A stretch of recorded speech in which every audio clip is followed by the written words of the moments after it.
Peržiūrėjus mūsų įstaigos statistiką dėl gaisrų, kurių priežastis būtų žaibo iškrova, šiais metais mes neturime. Lyginant su praėjusiais metais tuo pačiu periodu buvo gautas vienas iškvietimas dėl žaibo iškrovos.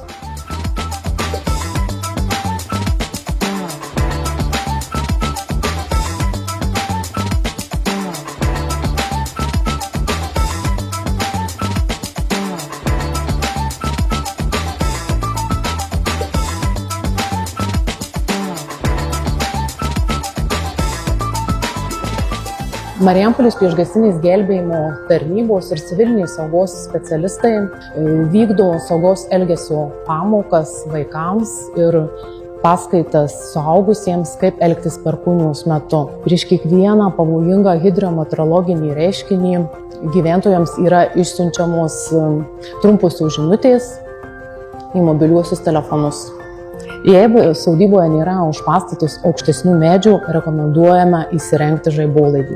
Atkreipėme dėmesį, jeigu buvo žaibo iškrova, jinai tikėtina, kad pasikartos toje pačioje zonoje dar kartą. Pavyzdžiui, kad ir pavyzdys, prieš keletą metų Lutiškėse žaibas trenkė į sodyboje esantį medį.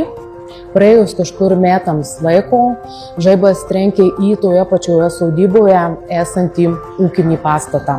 Ir aišku, jame kilo gaisras. Jeigu jau įsirinkite vis tik žaibolaidį, jį privalu prižiūrėti. Tai yra, kad jisai būtų techniškai tvarkingas. Antraip, jeigu žaibolaidis netvarkingas, jisai dar labiau pritraukia žaibą. Projektą Kalendorius – mažorinė ir minorinė istorija iš dalies finansuoja Medijų rėmimo fondas. Parama 9 000 eurų.